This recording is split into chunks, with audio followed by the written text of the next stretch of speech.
All right, Dave Hall here, Restore a Muscle Car. We actually have Cory here with us on his 69 Firebird that we restored quite a while ago. I'm going to actually let Cory kind of tell us the story. There's quite a bit of, we have a long story with this car. Cory, you've had the car since the early 80s. Early 80s, and you were in college at the time? I was in college at the time. Yeah. Okay.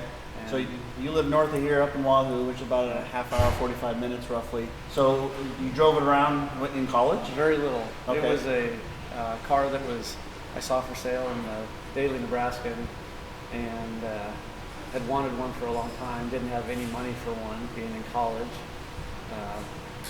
My parents helped me out to throw together the money to get it, picked it up, and drove it home to Wahoo, and it sat in my parents' driveway for a while. Wow. Yes. What color was it? Actually, when I bought it, it was a orange with a black vinyl top. Oh, well, that's... So it didn't wind up that Yeah, it different. didn't go too far from that. Yeah. So we started the restoration in roughly 2011 on Cory's car. He kind of obviously wanted to do a lot of fun things to the car to make it more enjoyable to drive. It kind of exploded like a lot of projects do. When you get into a custom build, we're putting a lot of options on the table and stuff for this car, and obviously, I mean, everything from, it's got full Detroit speed suspension, front to rear, mini tub, 4-link.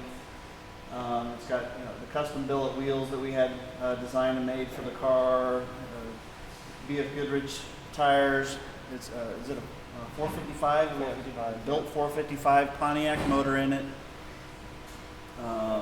It's carbureted, but we had a 5-speed Tremec tranny in it to start with, and it's back here now, getting kind of a refresh. We put an overdrive automatic tranny in it, a 200R, and the car's probably got less than 1,000 miles on it since we restored it, but Cory wanted to be able to drive it more on a regular basis and make it a little bit more fun. The car is a little bit of a beast, especially when it had a manual tranny and stuff in it, but it's a lot more tame now for him to be able to get in and drive. He just got back from taking it for what, 2-3 hours? A couple hours drive, that's right, and ran like a champ. I mean, it's got tons of power, shifts like a dream now, and still sounds great, and a lot of fun to drive.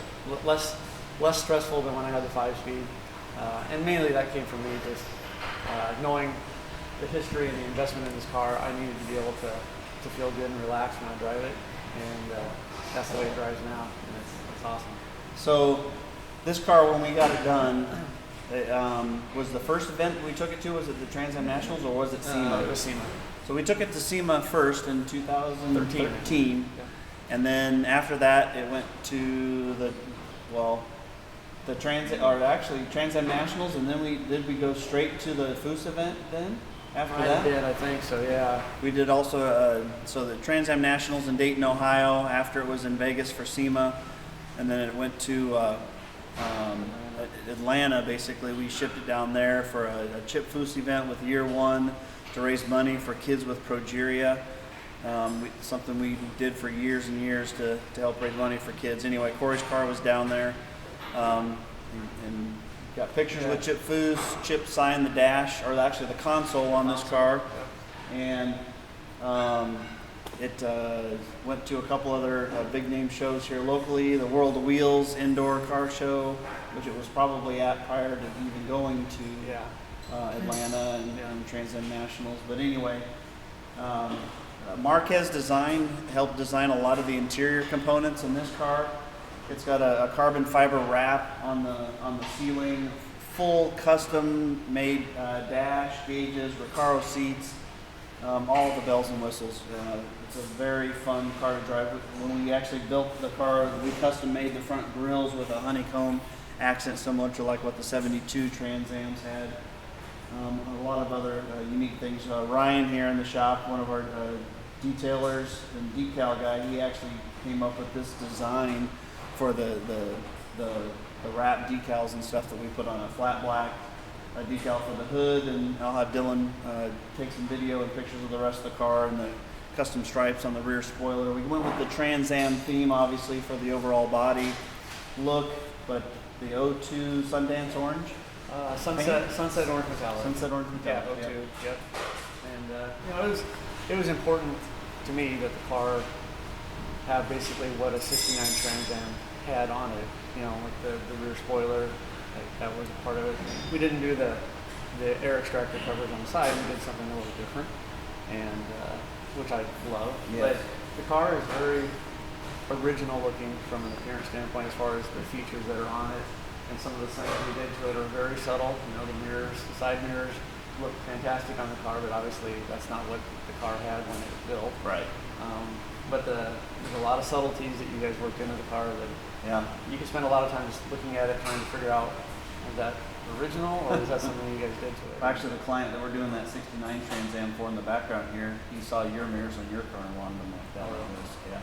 So very similar. A lot of neat things, a lot of neat touches on this car. It's great to see that you still have it and you're getting to enjoy it. And now, actually, with the automatic tranny and kind of a refresh and stuff, you can get it out and you can drive it and enjoy it more. Yeah. And that's, you know, it's one of the great surprises of this process for me, because it's easy to get caught up in how long it takes and how much money it costs. But the experience of building it over the years has been fantastic. And so coming back and having something done to it, it just keeps the juices flowing, right? and makes it a lot of fun. Well, the tough thing for you is you live on an acreage, so you got a couple miles of gravel to deal with. One mile of gravel. So you got to kind of trailer it back and forth and go really slow and do a lot of cleaning. otherwise, yeah, really. But you know, you can't let that be a barrier to Right. if this is something on your bucket list, like it was for me. It's like you find a way. Well, it's always been great having you as a client, and that actually definitely enjoyed building this car, and it's fun to see it back here because it brings back a lot of fun memories. So. For me too, and I look forward to we've got conversations going about some other things, and Sure. and I look forward to doing those just because, like I said, it's about the experience as much as having the thing done. So, Right. Yeah. Well, I'm glad that you enjoyed your drive today. It was a blast. We'll get a few little things dialed in on it so you can come pick it up next week and take it home and take Mama for a drive. Actually, she was in it today for about 15 Oh, was she minutes. today? I Oh, ran awesome. up to Wahoo and picked her up. Oh, that's even better. Took a little spin, so Well, yeah, good. it was awesome. Good. Well, thanks for coming down again. Thanks, Dave. All right, Corey. You bet.